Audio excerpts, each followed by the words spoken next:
Pada video kali ini, saya akan membahas tentang dampak negatif interaksi sosial yang salah yang ada di sekitar kita. Salah satunya yaitu bullying. Kasus bullying belakangan ini menjadi sorotan dan pembicaraan. Beberapa kasus bullying yang mencuat belakangan adalah melibatkan anak-anak sekolah. Namun, sebenarnya bullying tidak pandang bulu. Pasalnya, tindakan bullying dapat terjadi sewaktu-waktu dan dimanapun.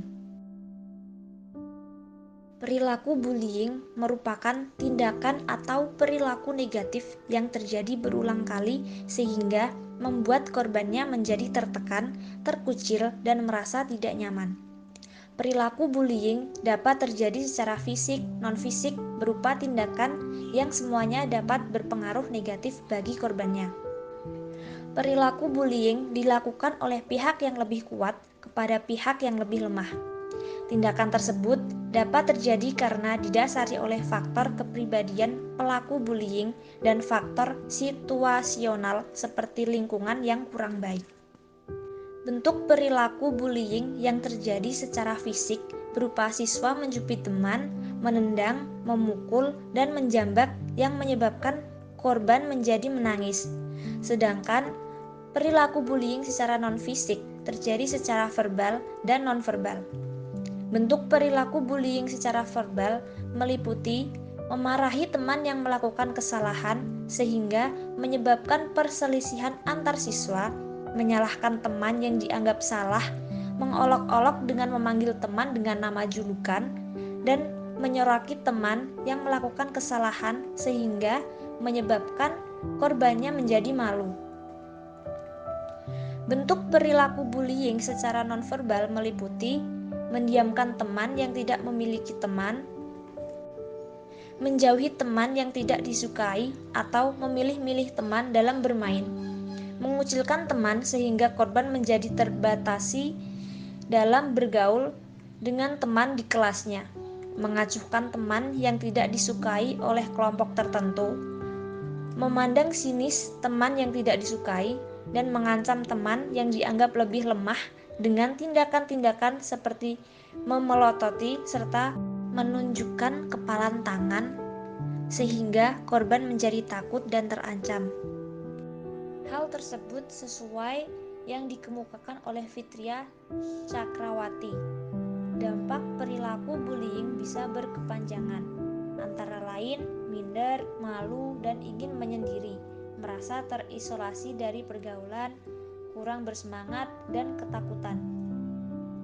Dampak tersebut tidak sesuai dengan pendapat dari Homan dan Sujarwo, yaitu interaksi itu bukan hanya sekedar bertatap muka serta bersifat spontan, dan tetapi yang dipentingkan adalah adanya proses pertukaran atau proses timbal balik. Berdasarkan pendapat di atas, maka perilaku bullying dapat memberikan dampak yang negatif bagi anak seperti malu, ingin menyendiri, dan merasa terisolasi dengan pergaulan. Hal tersebut dapat mengganggu perkembangan anak di lingkungan sosial. Anak akan kesulitan dalam berinteraksi dengan teman-teman di sekitarnya sehingga proses interaksi yang mengharuskan adanya hubungan timbal balik antar individu tidak dapat terlaksanakan. Dengan demikian, dapat ditarik kesimpulan bahwa perilaku bullying berhubungan dengan kemampuan interaksi sosial anak. Keadaan di lapangan menunjukkan bahwa memang terdapat perilaku bullying yang berupa kontak verbal langsung seperti mempermalukan, mengganggu, mengejek, mengintimidasi, dan mengucilkan. Nonverbal seperti menjauhi, non-fisik seperti menendang, mencubit, dan mendorong antar siswa di kelas. Terdapat pula siswa yang kurang bisa berinteraksi dengan semua teman-temannya sehingga anak tersebut tidak memiliki teman, serta terdapat siswa yang memiliki grup yang membuat siswa yang bukan termasuk dalam grup tersebut menjadi sulit bersosialisasi dengan teman yang lain, sehingga interaksi sosial siswa tidak dapat berjalan optimal. Keadaan tersebut sesuai dengan teori Joseph Adek, James H. Priest, dan Susan G. Teljohan 2003. Dalam Monica Putri Kusuma, bahwa korban bullying kesulitan dalam menjalin hubungan pertemanan sehingga cenderung menghabiskan banyak waktu sendirian.